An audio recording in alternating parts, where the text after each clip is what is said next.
Shao युआनी empress को लेकर जा रही होती है। सभी उनके पीछे आते हैं। सामने बालकनी में सभी वहाँ खड़े हो जाते हैं। एक पर्सन कहता है, ये बुई से शादी करना तो बहुत अच्छा है। वहाँ जेंगशी, सॉन्ग और शाओगोंग आते हैं। मैजेस्टी की भतीजी मैडम रुयांग की ग्रैंड डॉटर है। प्रिंसेस यू चेंग किसे पता था कि वो उससे शादी करने के लिए मना कर देगा। दूसरा पर्सन कहता है, अब उसने मिस चेंग को पसंद किया है। चेंग फैमिली की तरफ से ना तो वो पढ़ी लिखी है, बट उसे तो लड़ना पसंद है। पहला पर्सन कहता है, अगर उसने इस लड़की से शादी की तो उसके पूर्वज किसी को मुंह दिखाने लायक होंगे ही नहीं। दोनों शाओशेंग का मजाक उड़ाते हैं और हंसते हैं। तभी युआनशेन कहता है, मैं हमेशा से सोचता था कि ऑफिसर्स और रॉयल कोर्ट के लोगों में तमीज होती है, यट मैंने सोचा नहीं था कि तुम उन बूढ़ी औरतों की तरह हो जो मार्केट में रूमर्स फैलाते हैं। आप यहाँ चेंग फैमिली की पार्टी में आए हैं, बट फिर भी उनकी बेटी का मजाक उड़ा रहे हैं। मुझे लगता है तुम्हारे पूर्वज कहीं शर्म के मारे अपना चेहरा तो नहीं छुपा रहे हैं। दोनों पर्सन वहाँ से गुस्से में चले जाते हैं। अंदर शाओ युआनी रिस्पेक्ट देती है, वो रूम के बाहर चली जाती है और गेट को बंद कर देती है। सभी बाहर से देखते हैं। वो चेंगशी के पास आती है। चेंगशी कहता है, क्या हुआ? शाओ युआनी कहती है, शांत रहो, जस्ट वेट करो। अंदर एम्प्रेस कहती है, आंट शाओशेंग कई महीनों से मेरे साथ है। वो हमेशा से वर्चुअस, काइंड और जनरस है। इसने कभी भी बदतमीजी नहीं की। जैसे ही आप यहाँ आए, आप उसे सबक सिखाने पर उतर आई। आपने अपनी हद पार नहीं कर दी क्या? मैडम रुयांग कहती है, मैं तो बस इसे सिखा रही थी कि बड़ों से किस तरह बात करते हैं। चेंग फैमिली अपनी हद ही भूल गई। मुझे कोई प्रॉब्लम नहीं है कि सगाई यहाँ हो रही है, बट इन्होंने इनविटेशन भी नहीं भेजा अपने होने वाले ससुराल वालों को। ये तो बिल्कुल गलत है। मार्कस चेंग की तबीयत खराब है, इसलिए वो यहाँ नहीं आए। उन्होंने ये मैटर अपनी वाइफ को देखने के लिए कहा है। वो तो यहाँ घुस ही नहीं पा रही थी। एम्प्रेस कहती है, चेंग फैमिली भूल गई होगी क्योंकि वो पहली बार सगाई की पार्टी करवा रहे हैं। वैसे भी जी शेंग ने मैजेस्टी से परमिशन ली है सगाई यहाँ मार्केट एरिया में करवाने के लिए। अगर आपको मुझ पर बिलीव नहीं है तो आप किसी को भी भेज के मैजेस्टी से पूछवा सकती हैं। आप क्या सोचती हैं? मैडम रुयांग कहती है, पनिश करना यंग जनरेशन को तो ये एक मामूली बात है। इसके लिए मैजेस्टी को परेशान करने की कोई भी जरूरत है ही नहीं। एम्प्रेस, आप मुझे मुश्किल में डाल रही हैं। एम्प्रेस की सर्वेंट कहती है, एम्प्रेस की अलग सोच है।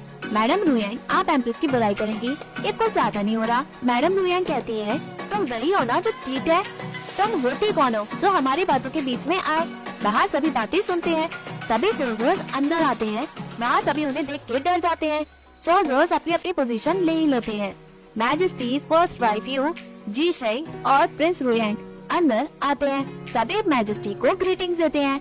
मैजेस्टी रूम के बाहर खड़ा होता है। वो अंदर सभी की बातें बाहर से सुन रहा होता है। अंदर मैडम रुयांग कहती है, एम्प्रेस, तुम वाइफ यू की तरह स्ट्रिक्ट नहीं हो, बट ऐसी नौकरानी के चेहरे पे तो चाटा मारना चाहिए। मुझे बिलीव है कि तुम्हारी नौकरानी अगली बार मुझसे इस तरह जुबान नहीं लड़ाएगी। तभी गेट खुलता है। मैजेस्टी और यू वहाँ खड़े होते हैं। यू कहती है, आंट, मुझे तो पता ही नहीं था कि तुम मुझे इतना मिस कर रही हो।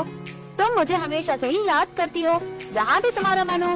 मैजेस्टी और सभी अंदर आते हैं। अंदर सभी उन्हें ग्रीटिंग्स देते हैं। शाओशेंग बुई को देखती है।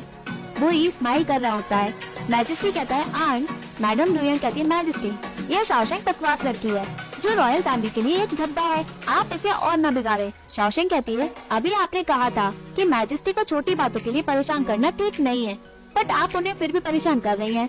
मैडम रुयांग कहती है, देखा तुमने, ये कितनी बदतमीज है। इस लड़की को कोई इज्जत है ही नहीं रॉयल फैमिली के लिए, ये तो बकवास कर रही है। तभी वो कहती है, मुझे लगता है कि आप यहाँ बकवास कर रही हैं। क्या आप मैजेस्टी की बॉस बनना चाहती हैं ताकि आप उनसे कह सके कि वो क्या करे? मैडम रुयांग कहती है, मैंने ऐसा कब कहा? ये तो बच्चों की ड्यूटी होती है कि बड़ों का प्यार वो उनसे मांगे। ये हंसते हुए कहती है, मुझे यकीन नहीं हो रहा कि आप ऐसा कर रही है। क्या आप ये कह रही हैं कि जी शेंग ने शाओशेंग का हाथ इसलिए मांगा क्योंकि आप उससे बहुत पसंद करती हैं? वेल, आप तो यू चेंग को ज्यादा पसंद करती हैं, बट क्या उसकी शादी हुई? मैडम रुयांग कहती है, यू चेंग को बीच में लाने की जरूरत नहीं है। आप ही की वजह से यू चेंग को साधु बनना पड़ा। वो प्रिंस रुयांग के पास जाती है और उसे मारते हुए कहती है, तुम कुछ कहते क्यों नहीं हो? तुम कुछ कह क्यों नहीं रहे हो जब ये सब यू चेंग की बातें बना रहे हैं? प्रिंस रुयांग कहते हैं, क्या तुम अपना मुँह बंद नहीं रख सकती? तुम मुझे बताने वाली होती कौन हो कि मुझे कब क्या करना है? अगर तुम यू चेंग को एनकरेज नहीं करती तो मैं उसके लिए अच्छा लड़का ढूंढकर उसकी शादी कर देता और वो घर में हमारे साथ ही रहती। उसे मंदिर में जाकर सफर नहीं करना पड़ता। मैडम रुयांग कहती है, मेरी यू चेंग करोड़ों गुना बेहतर है मिस चेंग से। बताओ मुझे, तुमने कुछ दिन पहले क्या किया? यहाँ मैडम चेंगिंग की बेइज्जती हुई। तभी वो कहती है, मिस चेंग खड़ी हो और जवाब दो। मैजेस्टी इशारा करता है। सभी उसे देखते हैं। शाओशेंग कहती है थैंक यू वाइफ यू। वो खड़ी होती है और कहती है मैजेस्टी मैंने कभी भी मैडम चेंगेंग की बेइज्जती नहीं की, मैं तो सच बोल रही थी। मैडम रुयांग कहती है मैं कसम खा के कहती हूँ। शाओशेंग कहती है कसम बेकार है, क्या आप वहाँ पे थी, क्या आपने सुना या फिर देखा? आपने तो सिर्फ उनकी तरफ से उनकी बातें सुनी, शायद उन्होंने आपको उल्लू तो नहीं बना दिया। मैडम जुनियर कहती है मैं अपनी कसम खा के कहती हूँ। शाओशेंग कहती है मैजेस्टी मैं भी अपनी कसम खा के कहती हूँ कि मैडम चेंगिंग प्लॉट कर रही है जनरल लिंग को मारने के लिए। क्या मैडम रुयांग उन्हें पनिश करेंगी? मैडम रुयांग कहती है तुम होती कौन हो कसम खाने वाली, तुम हमेशा से बदतमीज थी। मैडम चेंगिंग की कसम पे यकीन कर सकते हैं। शाओशेंग कहती है मैडम रुयांग ये तो गलत है, मैं हमेशा से ऑनेस्ट पर्सन हूँ जिसकी शादी बड़ों ने पक्की की है। मैं मैडम चेंगिंग से कैसे कंपैरिजन कर सकती हूँ जिन्होंने खुद ही अपनी शादी पक्की की है। ये हु फैमिली के साथ मैडम हु की बहन बन के रही, पर किसी ने नोटिस किया ही नहीं कि ये मैडम हु की जगह ले लेंगी। सब मेरी कसम पे आप यकीन कर सकती हैं, इनकी कसम पे नहीं। मैडम जुनियर कहती है मैं रिस्पेक्टेबल बैकग्राउंड से आती हूँ, मैं शाओशेंग को अपनी बेइज्जती और ह्यूमिलिएट करने नहीं दे सकती। मैजेस्टी अगर आप इन सब के बाद भी शांत है तो मैं सब खत्म ही कर देती हूँ, मैं अपने आप को मार डालती हूँ।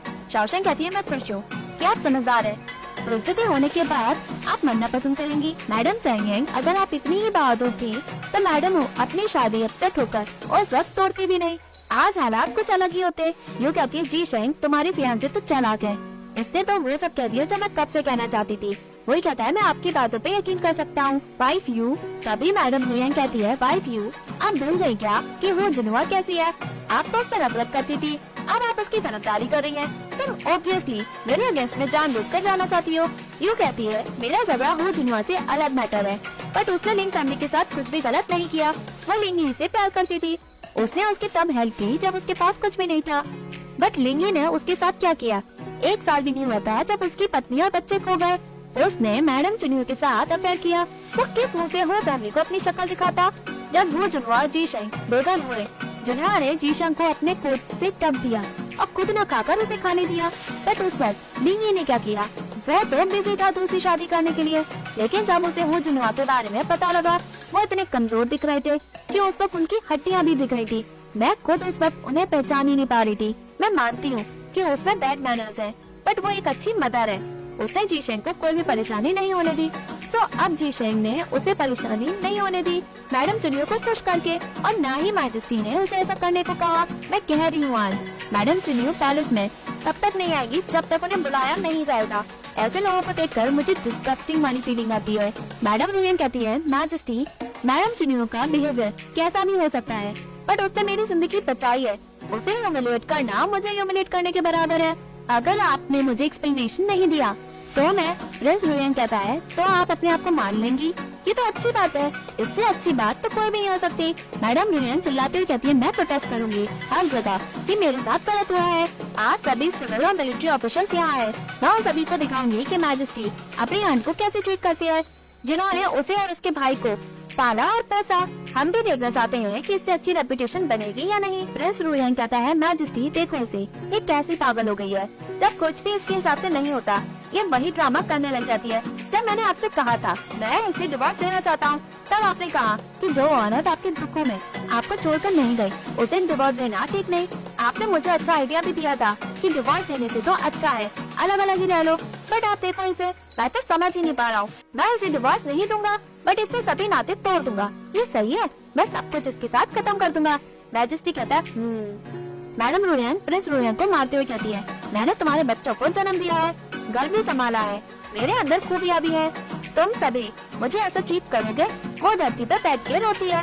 प्रिंस रुयांग कहता है एब्सोल्युटली इम्पॉसिबल, वो भी धरती पर बैठता और कहता है मैजेस्टी प्लीज मैजेस्टी मैं अब और बर्दाश्त नहीं कर सकता। मैजेस्टी उसे उठाता है और कहता है अंकल आप ऐसा नहीं कर सकते हैं, आप उठिए। वो उठता है। मैजेस्टी कहता है मैं आपके लिए मुश्किल बढ़ाना नहीं चाहता, कंफ्यूजन बहुत हो रहा है, अगर आप अपनी शादी खत्म करेंगे या डिवोर्स देंगे और अपनी वाइफ को छोड़ेंगे तो स्कॉलर इन सब के बारे में क्या कहेंगे? यूँ कहती है अंकल को धमाका करने की तो आदत है, आपको जाकर खेती करनी है। अगर आप मुझसे पूछे तो आप आंट को शानसाई टेम्पल में भेज दें ताकि वो अपने आप को वहाँ सुधारे। मैडम रुयांग कहती है तुम? मैजेस्टी कहता है एम्प्रेस कहती है यू का आइडिया वाकई में परफेक्ट सोल्यूशन है। मैडम रुयांग कहती है तुम सभी? यू और एम्प्रेस एक दूसरे को देखकर मुस्कुराती है। मैजेस्टी और प्रिंस रुयांग एक दूसरे को देख के इशारा करते हैं। मैजेस्टी कहता है मैडम रुयांग बूढ़ी है और दखल अंदाजी बहुत करती है, कभी कभी तो ये पागलपन भी कर लेती है, इसलिए मैंने भूल जाती है कि मैं यहाँ हूँ। इसलिए हम इन्हें शानसाई टेम्पल में भेज देंगे ताकि ये अपने आप को सुधार सके। मैडम रुआंग हड़बड़ाती हुई कहती है, मैजेस्टी। मैजेस्टी कहता है, जी शेंग, तुम कुछ आदमियों को भेज देना ताकि वो लोग इनका अच्छे से ख्याल रख सके, कोई भी बाहर का इन्हें डिस्टर्ब ना कर सके। बुई एग्री करता है। बुई गार्ड्स को बुलाता है। ब्लैक आर्मर गार्ड्स अंदर आते हैं। बुई कहता है, मैडम रुआंग का अच्छे से ख्याल रखो। मैडम रुआंग कहती है, तुम मुझे यही पकड़ रहे हो। गार्ड्स मैडम रुआंग को उठाकर ले जाते हैं। बाहर सभी ये नजारा देखते हैं कि गार्ड्स मैडम रुआंग को कैसे बाहर ले जा रहे हैं। मैडम रुआंग रोती है। अंदर मैजेस्टी कहता है, मैंने सुना मार्केस जेंगेंग की तबीयत सही नहीं है, तो आप वापस जाएं और उनका ख्याल रखें। आज के बाद आपको अपना रेजिडेंस से निकलने की जरूरत नहीं है। मैडम चुनियो गिर जाती है। गार्ड उसे भी उठाता है और बाहर ले जाता है। सभी बाहर देखते हैं। चीची उन्हें देखकर खुश होती है। सभी बाहर ये सब देखकर हैरान हो जाते हैं। अंदर प्रिंस रुयांग कहता है, आज जीशन के लिए बड़ा दिन है और मेरे लिए भी। मैंने टॉप क्वालिटी की वाइन कलेक्ट किया है, वो बहुत अच्छी है, चलो हम सभी उसे लेते हैं। मैजेस्टी कहता है, चलो लेट्स ड्रिंक। सभी बाहर जाते हैं। यू बुई और जीशन को देख के मुस्कुराती है। सभी बाहर चले जाते हैं। बुई और शाओशिंग अकेले होते हैं। वो एक दूसरे का हाथ पकड़ के एक दूसरे को देखकर मुस्कुराते हैं। तभी एपिसोड एंड होता है। Hey viewers, if you like this video, please like, share and subscribe this channel. Thank you.